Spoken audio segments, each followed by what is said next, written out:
everyone. Welcome to another episode of Growing Stronger Together, a podcast for people who care about children. My name is Kim Hale, and I'm your host for today. And once again, I have some stellar guests in the studio in downtown Johnson City. It's my pleasure to introduce two people who I've known for a while and I haven't seen for a while. So I was super excited when I walked in the door. Stephanie Cowan and Kirsten Tipton, and they are early interventionists. Hello. Hello. So happy to be Thanks here. for having us. Well, it's a rainy Friday afternoon. It's like 3:00 in the afternoon. And I was thinking, why did we decide to do this on a Friday? When I know you're tired, but maybe this is energizing. Yeah, this is great. Yeah. So for listeners who don't know about early intervention, because to me it's an invisible, not many people know it's a career. Mm-hmm. And you two have been doing this for a while, right? Mm-hmm. Tell us about what do you do? What does an early interventionist do? This might be the hardest question to answer ever. A lot. We do a lot. So I'll start with explaining what Tennessee Early Intervention Services is. Okay. So it's also known as TEIS. It's a service for all families who have infants, children 0 to 3 years old.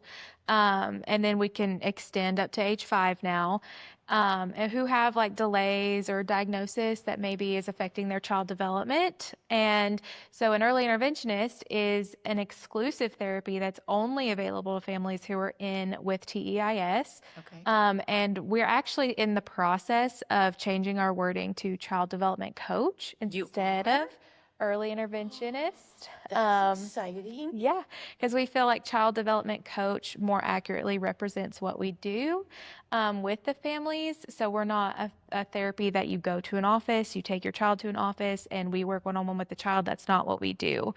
So Kirsten is very good at explaining what we do as a child development coach. So I'm going to let her. So going off of the word coach, we like to call our families ahead of time and explain kind of what we do, because early interventionists, like, what is that? Who knows? I don't know. So we call our families ahead of time and explain a coach is someone there to work with their child. So think of it as this football metaphor. So I like to explain the child is the ball. This is going to sound silly, but it makes sense. The child is the ball. And then the caregiver is the player, very hands-on. And then we are the coaches, child development coaches, on the sidelines helping get that ball to the end zone, reaching those developmental goals. So thinking of developmental coach, that kind of helps things click a little bit. So in that analogy, Kirsten, you, the coach, the early interventionist, you're not like taking the baby or the ball and crossing into the end zone, right? I had to think for a minute. I'm not a sports person. we just had an episode with Dr. Sander, and we established that I don't know anything about sports. But you are coaching the parent to learn what they need to do. Mm-hmm. So that doesn't mean that we won't be hands-on, because there will be instances where we'll model with the family what to do, but we're really there to help them know how to practice these skills, because research shows the progress is not made while we are there for that hour in the home. The progress is made when we're away, because think of the caregiver being with the child for how many hours, Stephanie? On average, a child 0 to 3 is awake 84 hours a week. And so if we only go there 1 hour a week, that's only 1 hour of the learning opportunities. Whereas if we coach the families, they can have 83 more hours of learning opportunities each week. So it's not us that makes the difference. It's them. That makes a lot of sense. So let's go back to the eligibility part. Mm-hmm. So a child in Tennessee who has a medical diagnosis is eligible for Tennessee Early Intervention Services, TEIS. Certain medical diagnoses, which are all listed on the TEIS website. Okay. So like, for example, cerebral palsy. Yep, and Down syndrome. Down syndrome. Prematurity at a certain point. Mm-hmm. Yeah. Failure to thrive. That's another one that you and I have talked about. Mm-hmm. Or I guess you could say either, a child who is developing, but you go to the pediatrician, and as a parent, you express concerns, or the pediatrician expressed concerns like, your child, we expect them to be sitting alone, and your child is a year and they're not doing that. And so perhaps we need to evaluate, is it a muscle issue? Is it, Right. so when there is a significant delay in some area, language, motor skills, Social emotional. social emotional, Yeah. then if TEIS documents that that delay is significant enough, these services are offered to parents, Yes. and parents they don't have to, it's voluntary. It's all right? voluntary. Yeah. Okay. I'll add to that too. It doesn't have to be a doctor that refers. Anybody Okay. can Okay. refer. Anybody. Yes. And so if a parent is out there and has just this feeling that their child's behind or there's things that their child should be doing that they're not doing, they can self-refer. There's a link on the TEIS website as well. It's super easy, takes less than 5 minutes to answer the questions, and then someone will be out to evaluate your child At your home. at your home. And so the two of you, along with the other early interventionists who work at ETSU, you go out to homes. We do. Yeah. And in communities, sometimes we serve families in communities. So whether that be at like a park, at the library, in a daycare setting. So we are not only serving in home, but also like in the community as well. So those are two different options. With the whole intent of having that parent get the skill and to know how to help their child in the 80 some hours that they have them awake Yeah. to improve, because we know that makes a difference. Yes. And it's not just parents, it's all caregivers. So it could be the childcare teacher. So like maybe they've never had a child that had a speech delay in their class. So then we give them the strategies to help that child meet their milestones as well. And we work with the caregiver who has them in the evenings. So we try to have a continuity of services. And that's a good point, Stephanie, because parents could also, and they probably do, take that child to a speech and language pathologist for an hour of speech services, right? Yeah. But from what you've just described, you are going into the spaces where the child spends their time, and you're supporting those people. You're coaching those people, back to Kirsten, on how to best work with that child. Yeah. Whereas when that child and that parent goes to the speech and language pathologist, that's more a one-on-one with the child and maybe with the parent, Yeah. but not as much like in the home. We try to make it as natural as possible. So we don't want to give, say, homework to these caregivers. We want to use what they're already doing and find ways to like put in practice throughout their days that is natural to them, so that they don't have one more thing to do on their to-do list. And so it is a big priority for us to find ways to fit into those routines that they already do throughout their day. Okay, so let's do an example for the audience. Let's say you have, and I mean, you have caseloads, right? So tell me about, like, you've had a baby. Pick a baby, like a child under the age of 1, and talk about that child's, like, what was their delay or their disability? And then what did you do to support those parents in that routine, so we get a really good idea of what that looks like? Yeah. A lot of times when we have really young infant, it's because of a diagnosis of some kind. Okay, Because you might not see a delay that early. that makes sense. And so really, especially when it's a diagnosis, we're doing a lot of education to share with the family, like, what could this diagnosis mean? Or really just helping things be easier for them, because newborns are hard. Yes, they are. So we might talk about sleep. We might talk about feeding, problem solve through different holds so that the baby will eat better and not spit up as much or drool as much. We'll obviously do lots of tummy time to try to build the core muscles. Talk about reading to their babies and talking about everything that's going on. A lot of families and adults who don't have the experience working with children don't know that you have to talk to a baby because they don't have words yet. So just all that education to help them know how they can help their child meet milestones. And trying to fit those into their natural routine. So Stephanie mentioned, for example, like tummy time. We might help families like think of times throughout their day with a baby that they could naturally fit in tummy time. So maybe that's after a diaper change, like they're already on the changing table. So maybe turn them over and let them be on their belly for a minute, and find ways that they can remember, like, oh yeah, I need to work on this. I'm already going to change diapers. How many times a day? 8 at least. So work on tummy time at least 8 times a day. There you go. It's in your routine. And educating that tummy time doesn't have to be a baby on the floor on their tummy. They can be laying on the caregiver's tummy. And so then that can just be like something that's really special for the caregiver and the baby to have that social interaction. And also they're working on their core muscles because they're on their tummy and just not on the floor. And do you have parents look at you and go, wait, what? Yeah. I've never thought of that. Yeah. I guess you're right. Mm-hmm. And I can see how they would do that more often because that's not, I'm envisioning, oh my gosh, I've got to do tummy time 8 times today. So, okay, I'm going to try to do it this morning. And then I'm going to try to, and oh my gosh, now I'm home from work and I've got to like cook and I've got to make a bottle and I've got to. So that makes a lot of sense. Yeah. Yeah. Takes the stress off of it.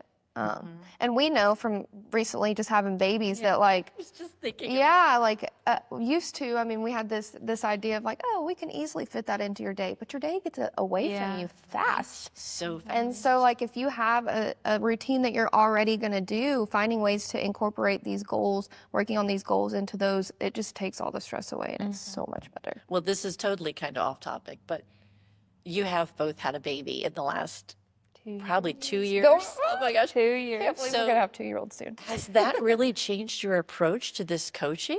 Oh, absolutely. Like, give me an example. I wish I could go back and tell the families that I served before having a baby, like, I'm sorry. Yeah. Yes. Oh my Our gosh. expectations are definitely more reasonable, I think, and realistic. It used to be as a young college grad, like, why don't parents read to their babies more often? And then as you have a baby, it's so exhausting. It's like you go a whole day and you're like, I didn't even pick up a book. Like, it's really, it's humbling for sure. Yeah. Yeah, I remember this too. I was a school psychologist and I used to tell parents, well, just do this at night and then try this. And they would just look at me and I'm like, I don't know what your problem is. And then I had my baby and thought, same thing, Kristen, like, oh, I owe them so many apologies because I couldn't even get a shower, much less like read a book. Right. Yes. It's eye-opening, to say the least. Yes. Well, and I'm still just so pleased that you both are moms, and I was glad to be a part of that. And Thank you. I can't believe how old they are and how know. much they're growing. Me And either. it happens so fast. But Fast. but what a cool thing that you are both moms and you're both working moms and you are juggling many of the same things that your families are. Yeah. I would say it's been a great experience in the sense that, like, I'm able to connect a lot more on a lot of different levels because I know, like, when they tell me, hey, my baby won't eat, I get it. Like, I used to, I was like, oh, try this. But now I understand because my baby won't eat. So it's like, I mean, I have these tools in my toolbox that I can suggest, but also, like, just being there and listening to, like, then and how hard it is, like, I get it. Yeah. And it means so much to them. Yeah. Just that holding when that space. Someone like knows, oh, Yeah. I've been there. And that's comforting, right? Yes. Like, even if you can't fix the problem, Yes. knowing that somebody else has lived that problem, it's just comforting to know, like, okay, you know what this storm is like, and I'm not all by myself. For sure. Yes, and to piggyback off that too, one of our big things is building relationships with the families that we serve. I mean, these families are letting us come into their home 1 hour a week. And so we don't take that lightly. We want to really build relationships with all of the caregivers that we work with. And so having children of the same age really does help with that relationship building. And then even in the future, when our children are older, I think it'll still help because we've been there, we've done it too, we get it. That makes me think also, Stephanie, that like children can be referred to you as young as, as soon as they're born, right? And then you also work with children up till the age of 5. So it is really possible for you to work with a family for years. Yeah, I have a family that they were one of my very first families. I was working with the older sibling and now I'm working with the younger sibling. So we're going on 6 years of working together and he will be 5 in November. And so then we can keep him till that next August. So that'll be almost 7 years of working with the same family. And I don't know what I'm going to do when I don't have to see them every week anymore. I mean, that is such a blessing. It is a blessing. Yeah. Because I know with like speech and language or occupational therapy or physical therapy, you as a parent can take your child to those, but chances are the therapist working with you and your child is going to change, right? Just because of the nature of caseloads and people moving. And so the fact that you have that relationship, like you're part of the family, Stephanie. Oh, yeah.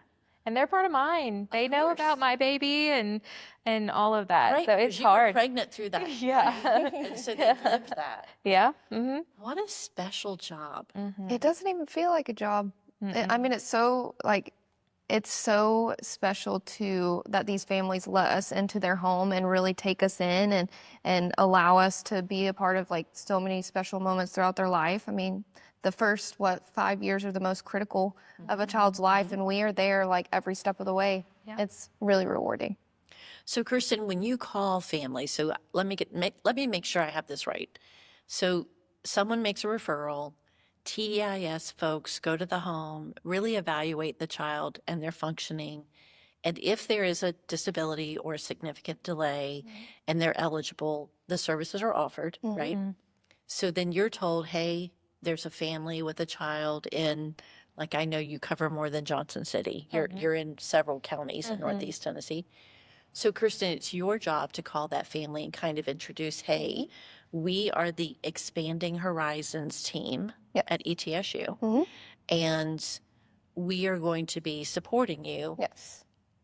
How do they respond? Are they hesitant? Are they relieved? Are they suspicious? Is it a blend? So they get a lot of people reaching out at the beginning. So oftentimes whenever I call them, it takes a minute to understand like who I am and what my role is. But I strive to explain like early intervention, what we do, explain that football metaphor of like the child is the football, they are the player, and then we are the cheerleaders, coaches on the sidelines helping get that football to the end zone.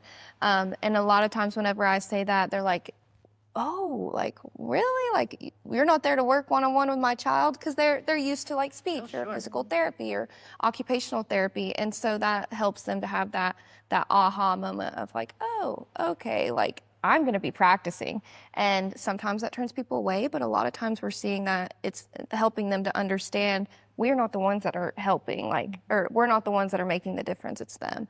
But everyone, for the most part, since we started the intake calls, has been really receptive once we get into like explaining what we do and why we're going to be there and who we are. And I strive to also mention their service coordinator and how we work together. And so then they know like, oh, you're not the service coordinator, you're somebody else. So it takes a lot of explaining, but I can definitely say that it has helped to connect all the dots for the families. I feel like since we started doing that. Because TEIS is a very complicated, and I don't mean that in a negative way. There's a wealth of services provided to there's families. a lot of moving parts. A lot of moving parts. So the service coordinator is the person, help me if I'm wrong, because, I'm not really an early interventionist, right? This is a person who works for the state, right? They're state employee. And they have a caseload of families, and their job is to make sure families are getting services that their child needs. They coordinate the services. Yes. And in Tennessee, TEIS is the payer of the last resort kind of. Correct. So they are working with families and their insurances, and a family may have a child who the parents physically take them to speech, right? And then they may physically take them to occupational therapy for small muscles. And then they may take them to physical therapy for big body gross, yeah, movements. big muscles, Yep. gross motor.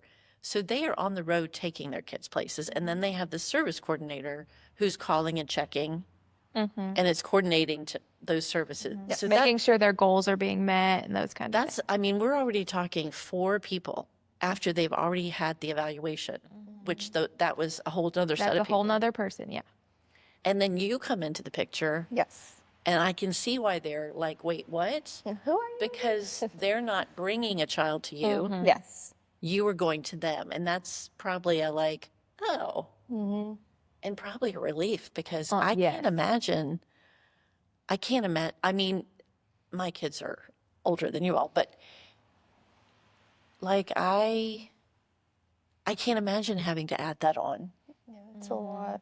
And I will say another thing that I like to explain to families is like um, our goal is to be more of like an umbrella of services. So we're there to help them take what they're learning in speech, what they're learning in occupational therapy, what they're learning in physical therapy, and implement it into the home setting. And that being like in those routines, like we talked about, the natural routines that they're already doing throughout their day. Like we want to help them find ways to work on those goals at home. So we can attend those therapy sessions with them as well. Which has been really helpful because to see and coordinate all of the services the child is receiving. I know I've told you all this before, but I'll share it with listeners.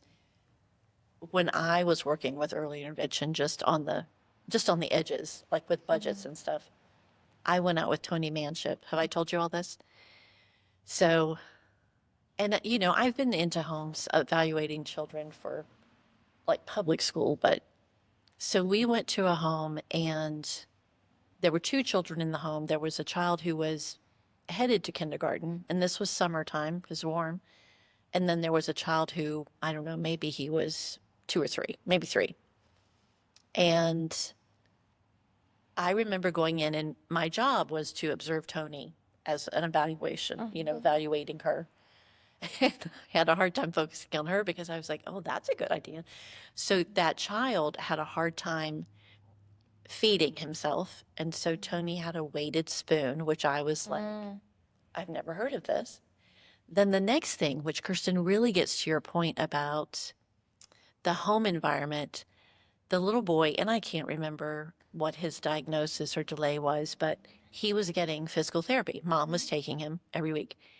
So they lived in a new home that had very steep stairs that were carpeted, that went upstairs to a playroom. That's where they had all the toys because mom didn't like all the toys all over the house. You guys are living this right now, probably. Yeah. So she liked that, you know, the older child could go upstairs and they could have stuff all over, and it was carpeted. But when you got to the top of the stairs, one, there was no railing around it, right? So it was just an opening, which was a bit alarming to me. But so Tony was asking, how's it going at physical therapy? And mom said, well, we've been really working on stairs, but the stairs at physical therapy are not like our stairs. Mm-hmm. And so Tony was like, well, you know, show me. Well, so these are very steep stairs and they're carpeted. And so at physical therapy, mom explained that it was like 4 stairs. They were pretty, you know, not very steep, pretty wide. So you had a lot of room to, you know, plant your feet or your body. And there were only 4. And this was very steep. And like when you fell down, you were like going to fall down. Yeah. And then it just had a landing, and then there was a door. Like there wasn't a lot of space. So if you fell, you were going to like really clobber into everything. So Tony was like, okay. And mom said, you know, there's a handrail and we haven't really put up a handrail. And so Tony was like, okay, well, let's problem solve this, because mom was not letting that child go up the stairs to play because she was worried about Right. and the other one was frustrated because, well, I can't go up, you know, you won't let me go play because then he cries because he can't play. And now I can't. It was just a whole mess. So all Tony did was take them over, and she asked the 5-year-old to pretend like he couldn't walk up the stairs and to crawl. And then you know what happened with the younger brother. He just followed, Yeah. and Tony followed behind. And of course, that's not, crawling upstairs. So coming down was mom's worry. So then they started practicing backing down the stairs, right? And so that was a whole new thing to work on at PT too, because what they were doing in that clinic setting really wasn't translating to what this family needed. Yeah. And I was blown away like, well, that makes so much sense. Yeah. Yeah. And in the clinical setting, they have that knowledge of like, in order to increase the strength in these muscles, you need to do 10 squats, two sets of 10 squats a day or something like that. And like, no one's going to make a child do that. So then thinking about, okay, how can I encourage the child to squat and pick something up that makes sense in their home? And then problem solving with the caregiver for what makes sense. And then they're more likely to follow through with those practicing those skills if it makes sense for their family. And that was a really good example of like a very specific situation that the EI was able to navigate. Yeah, it was beautiful. I'll never forget it.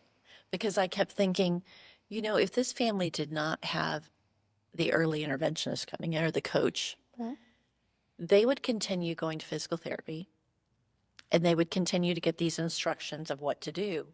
But yet when they got home, they weren't really able to do it because they didn't have, their stairs were so different. And he may have even graduated without not knowing how to do his own stairs because he met the goals at physical therapy. Yeah, that's beautiful. The other thing I observed, I bet you have this too. This was a child that lived with grandmother for whatever reason. And again, it was the walking, the balance. And so the family had a front porch. And so to go out the front door, you had to navigate over the threshold. Well, we were leaving and he wanted to, go with Tony and tell her bye. Well, grandmother, you know what she did? She picked him up. And Tony was like, okay, wait a minute, Grandma. No, no, no, no, no, no, no. Put him down. And Grandma was like, well, I put him down.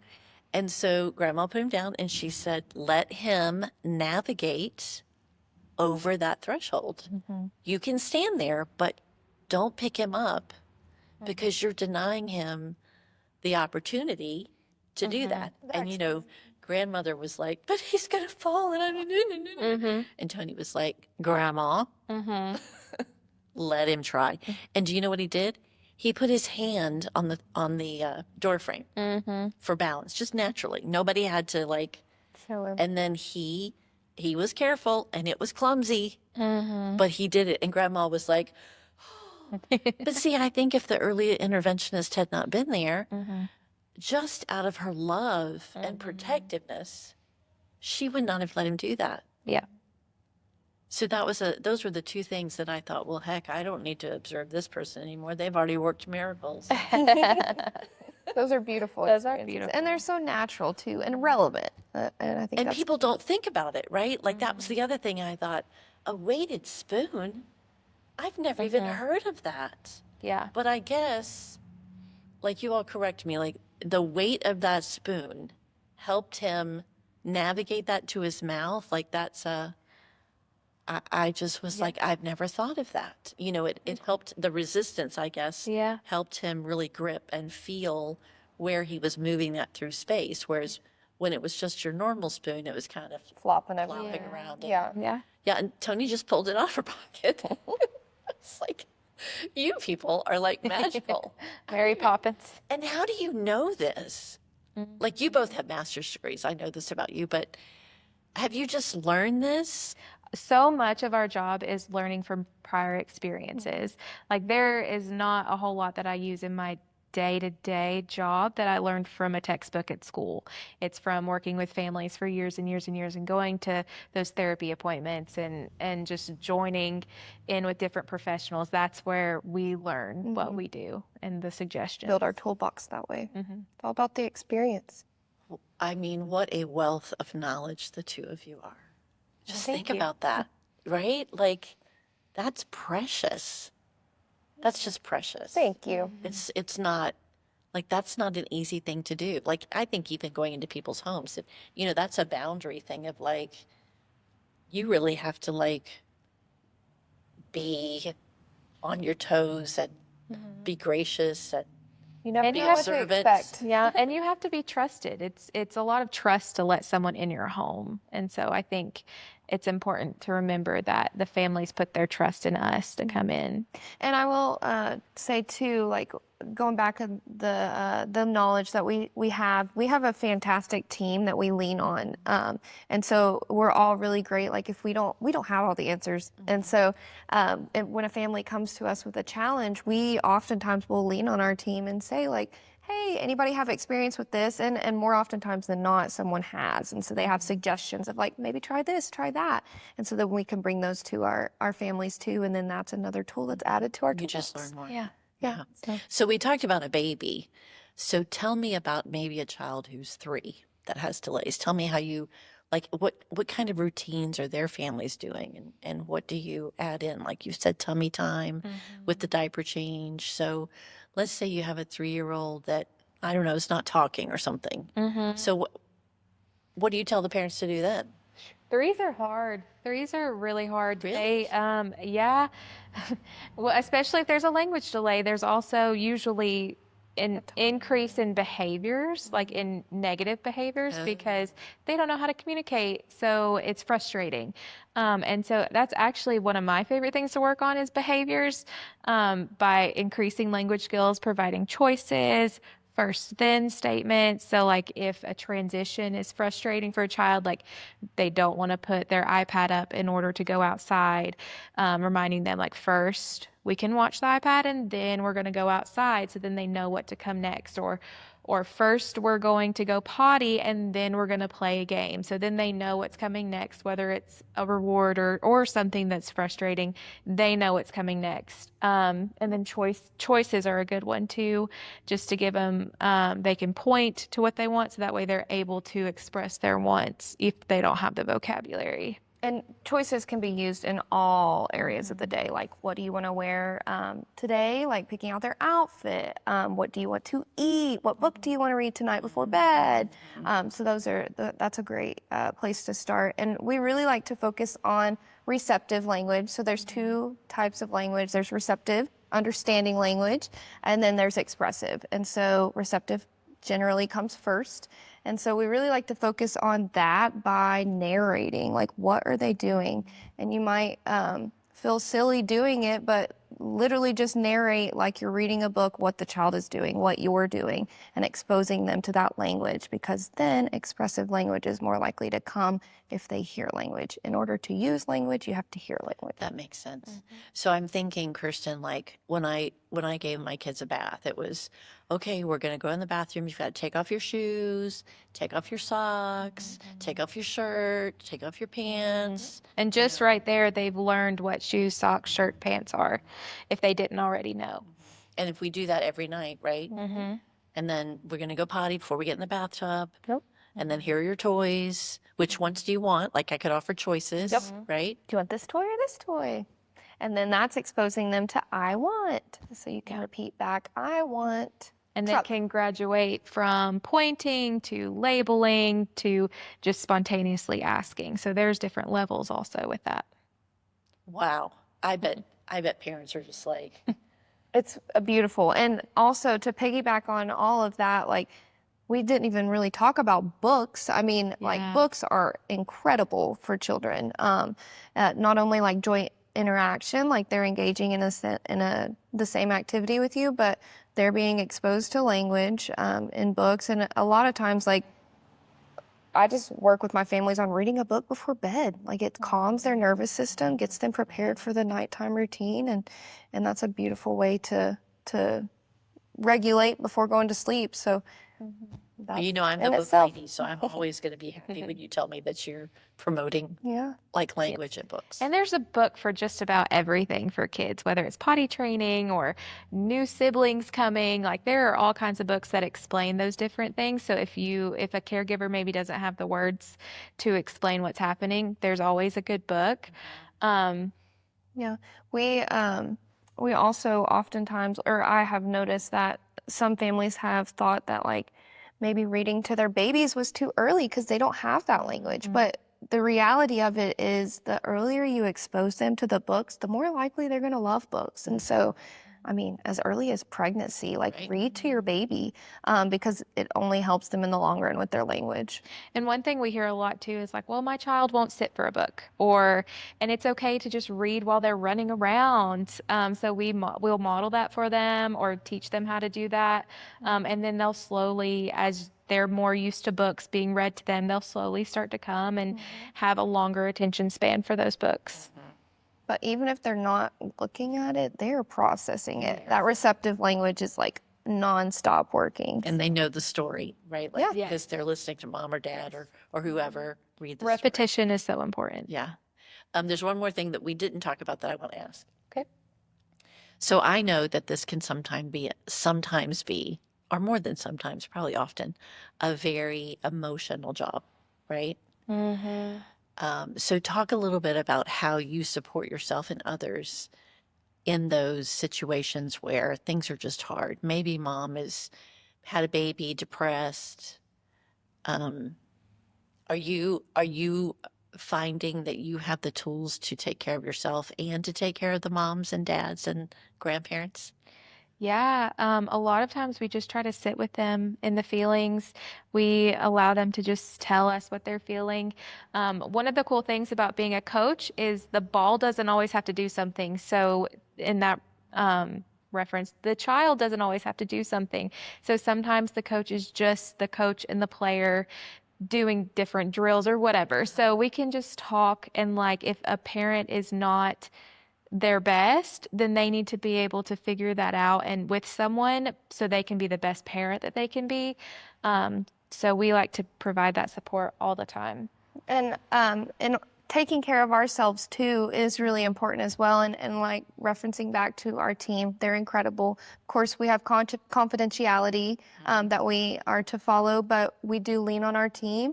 And we also have reflective supervision, which has been critical in the well-being of ourselves. And so I think it's been really important to have that safe space with each other to make sure that we're well so that we can serve the families, and it's a trickle-down effect, and then the families serve the children. So, And Because that's a lot of containing, right? When people confide in you, you're like a container and you go to several houses in a day, right? So by the end of the day, your container could be full of all of these things that you've listened to and taken in. yes.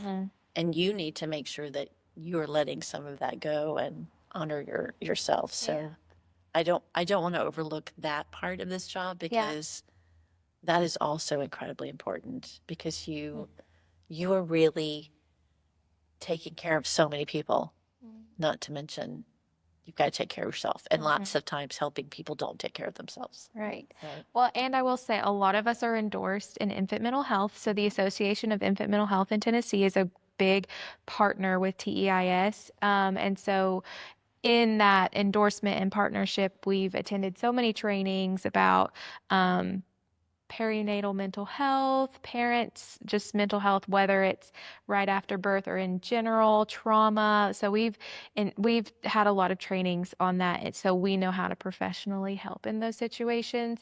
And that also helps us help ourselves too. We've lots of self-care trainings too. Yes. Well, and that's important. And when you go into a home, again, you're part of that family. So I can imagine that a family is more likely to share with you some of their struggles.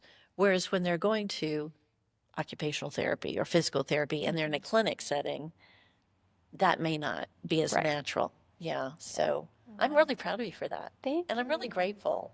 You two are really just precious. Thank So you. let me, for the audience, if you have a question or if you're interested in learning more about TEIS, which stands for Tennessee Early Intervention Services, you can certainly go to teis.tn.gov. Am I right? Yeah. Okay. If you're in another state like Virginia, other states also have early intervention. It's a federal law that's required. And so just search for early intervention in your state and you can find that system that supports children birth to 3. In Tennessee, we have really made an effort and we serve kids birth to 5 until they go to kindergarten, which I'm really proud of. Yes. And then the Association for Infant Mental Health. We call that Aim High because it's in Tennessee. And so feel free to look that up as well. And I'll put it in the show notes. And they have a lot of trainings for parents as well. Really? Oh, that is so I have good. another resource to add. Our reflective supervisor, Diana Moreland, has a Instagram, and it's How to Human, I believe. So Really? she's a great follow when it comes to taking care of yourselves to serve others. And so Okay, Diana Moreland, Instagram. I'll make sure I'll put those things in the show notes so that people, when they listen to the podcast, can go in. Mitch is good about listing those things Great. so that they have it there that they can access. wonderful. It was great to see you all. Yeah, It's great to see you. Thank you so much for coming in, and Thank you for really, having us. thank you for the work you do. You know how important it is to me, and I'm just so proud because I've kind of watched you blossom into these these professionals that I'm like, wow, You've been there that's from the start. amazing. I know. It's really a good feeling, I'm grateful like for you all, for me Well, too. thank Well, you. thank you, Yeah. thank you. Again, thank you for coming in on a Friday, a rainy Friday, after probably a long week. You have a lot of kids to see, a lot of people to take care of. So I appreciate you making time for me, Yeah. for us. Thank you, listeners, for joining us. Again, I want to say thank you to Ballad Health. They sponsor this podcast. And along with my friends, Karen Skitzina and Will Dodd, we try our best to bring guests in and provide you with information and connections and resources to help you raise healthy children. I hope you'll listen next time. I have more stellar guests coming, and thank you, Mitch, for being here and helping us do these podcasts in your lovely studio in downtown. Which I'm sure you heard like the trains and the cars outside, but that makes it more realistic, right? We are living life. We're being a human, right? Thank you all, and I look forward to our next guest. And please join me next time.